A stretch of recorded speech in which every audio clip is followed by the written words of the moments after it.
¿Qué le aporta esta certificación al futuro exportador del Uruguay?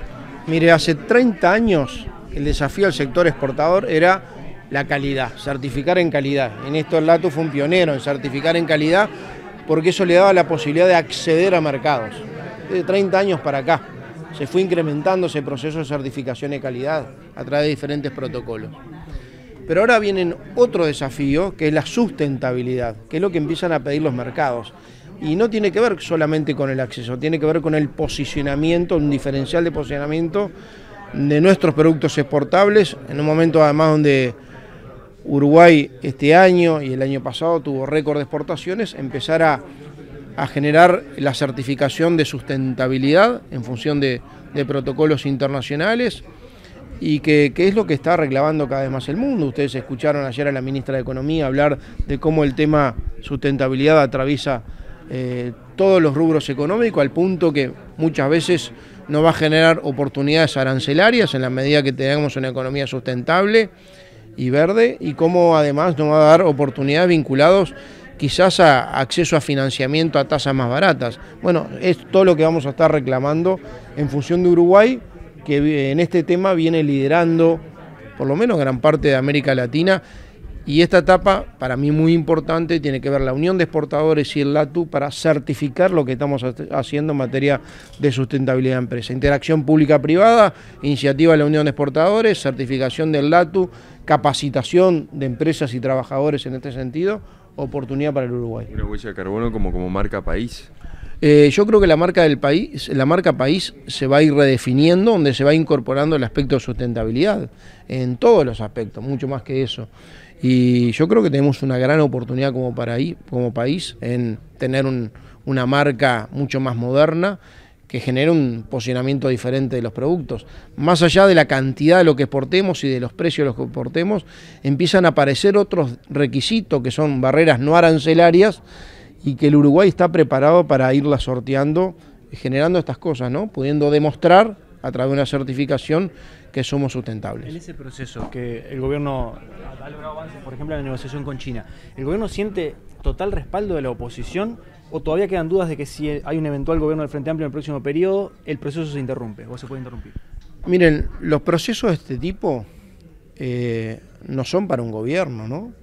Son procesos que llevan tiempo de negociación, que son para el país, para la sociedad, para la inversión, para la generación de empleo. Son acuerdos comerciales que llevan mucho tiempo, son por mucho tiempo. Es más, se discute muchos cuáles son las oportunidades y cuáles son, en algunos lugares donde pueda haber alguna amenaza, cuáles son las medidas compensatorias. Eso lleva mucho tiempo, mucho trabajo. Y obviamente son oportunidades comerciales, con China o con otros países. Abrir el Uruguay al mundo para comerciar con el mundo, para que la exportación genere todo un derrame de la cadena hacia atrás que termine en el trabajador, ¿no? Siempre en el trabajador. Ahora, yo no concibo que estas cosas se hagan simplemente como política de gobierno, son políticas nacionales o de Estado. Si el presidente Vázquez hubiera firmado un TLC con China cuando lo anunció en el 2017, nosotros hoy estaríamos utilizando el TLC con China para comerciar con China como gobierno y seguramente la Unión de Exportadores será un protagonista en ese sentido. O sea, no son cosas para los gobiernos. O sea, la responsabilidad que nosotros, como en ese caso, como en aquel momento como oposición teníamos para con el gobierno del Frente Amplio, cuando intentó en su momento un TLC que se frustró por una interna del Frente Amplio con Estados Unidos, después un TLC con China que se frustró porque no se dieron las circunstancias, pero que hubo voluntad de hacerlo y no se logró, y que varios presidentes lo intentaron. Bueno, ahora parece que empezó a caminarse. Nosotros esperamos que en esto haya responsabilidad institucional y compromiso país. Esperamos eso, esperamos que todo el Uruguay esté a la altura de poner el hombro a una oportunidad comercial que signifique oportunidades también de trabajo y de inversión. ¿Pero hoy por hoy lo siente así en función de las declaraciones de Orsi de las últimas horas o de COS incluso? La verdad yo creo que hay un poco de fuego de artificio. A la oposición le está costando reconocer las cosas. La verdad le está costando cada vez más reconocer las cosas. Y en la medida que se anuncian más cosas, cada vez le cuesta más. Y la crítica, ustedes ven que nada que haga el gobierno, no hay un elogio a ninguna actitud del gobierno. Yo hubiera esperado mucho más calor en el TLC con China. Porque en realidad el TLC con China también lo había impuesto Vázquez, sin haber generado todavía este nivel de negociación en el que estamos hoy. Era un nivel mucho más primario, había anunciado Vázquez el TLC con China. Y en ese momento rápidamente, desde el Frente Amplio, el sector sindical y obviamente desde la oposición en aquel momento, se había dicho, bueno, esto es una política de Estado, vamos todos atrás del gobierno, porque el gobierno representa al Uruguay entero. En este caso yo siento que a veces es mucho más tentador criticar al gobierno que apoyar al país. ¿Hay cláusula de confidencialidad? Desde la oposición se criticaba o se aseguraba que le faltaba información respecto al TLC. Miren, lo que pasa es que hay un estudio de factibilidad. El presidente ha sido claro que en toda esta etapa de negociación, donde van a estar participando los equipos negociadores de varios ministerios, comandados por Economía y por Cancillería, van a estar varios ministerios sectoriales que además se van a reunir con todos los actores empresariales, ¿verdad?, que tengan que ver, en los que tengan oportunidades y algunos que tengan alguna amenaza para algunas medidas compensatorias, y obviamente también informar a los trabajadores y a los partidos políticos. No es un TLC para 2 años cuando termina el periodo de la calle Pou, es un TLC para mucho tiempo, es una oportunidad para el Uruguay. Y reitero lo del principio, información se le va a dar a todo el mundo en el proceso que se va a ir negociando, se van a escuchar a todo el mundo, es más, hasta hay participación de las propias universidades al respecto. Me parece que en esto, cuanto más incorporemos en que esto sea una negociación país, incorporemos más intelecto, más cabeza, más pienso, es un activo que tiene Uruguay y es una política nacional. Que algunos se dediquen a criticarlo, critican el cambio climático, así que no me preocupa que critiquen esto, la verdad no me sorprende. Decía ayer el presidente, ¿cuál es la postura del gobierno hacia los socios que puedan haber en el Pacífico? Nosotros lo que vamos a hacer, el Tratado Transpacífico de Cooperación Económica, lo que Uruguay dijo que va a presentar la postulación.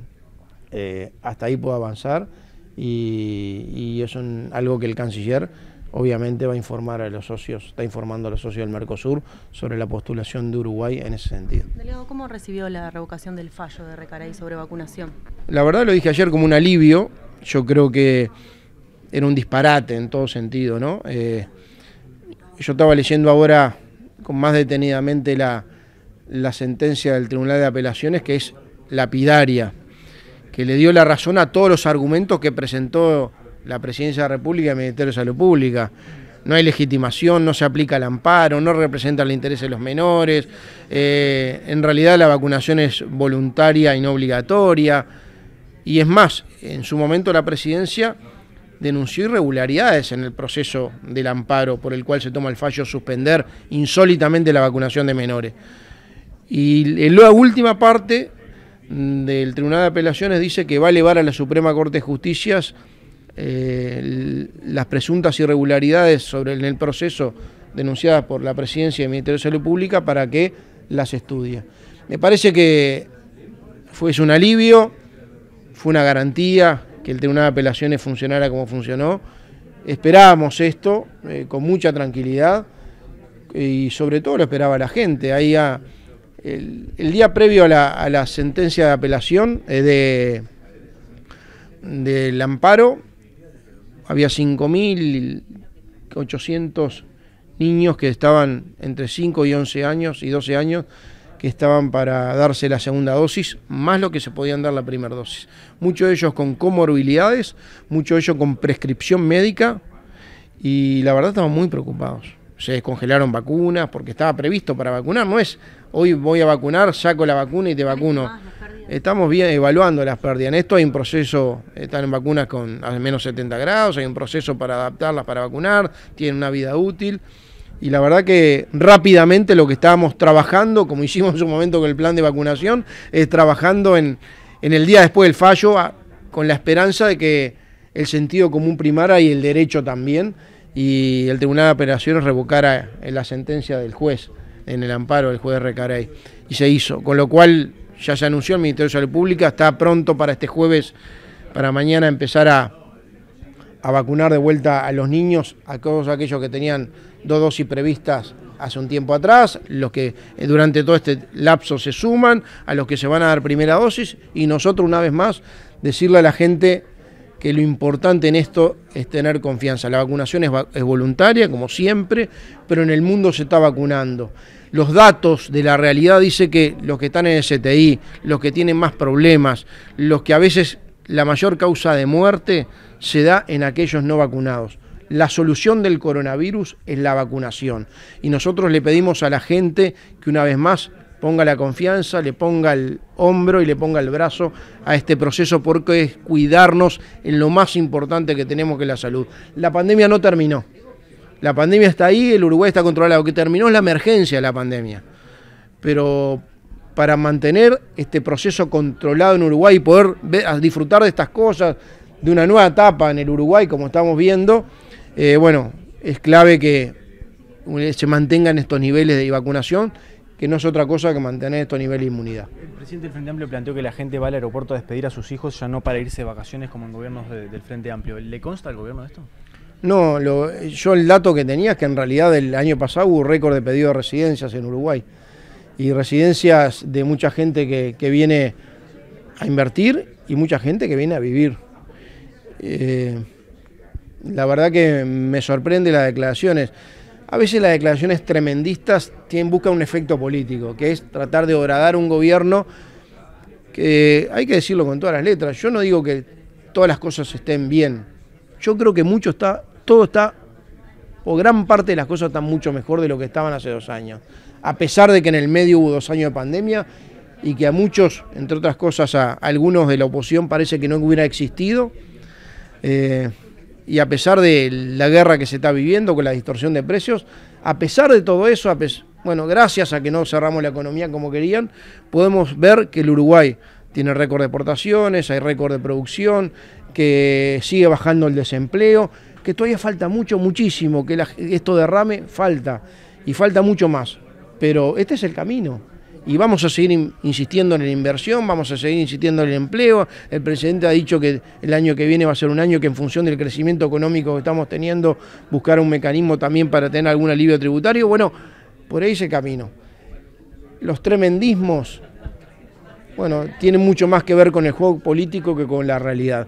Por algo, hace 2 años, solo 2 años, porque a fin del 2019 la gente decidió cambiar después de 15 años de gobierno del Frente Amplio, con toda la bonanza económica, con mayoría propia. A pesar de eso, por los errores y por los horrores, nos dejaron un país con un nivel de desempleo altísimo, 3 puntos más de lo que hay hoy, a pesar de que tuvimos 2 años de pandemia, y con un déficit fiscal del 5%. Yo creo que hay que tener un poquito de autocrítica y sobre todo de memoria. ¿A quién le tiene que creer la gente? Porque Pereira le dice una cosa y Delgado le dice lo contrario. A la realidad, a la realidad.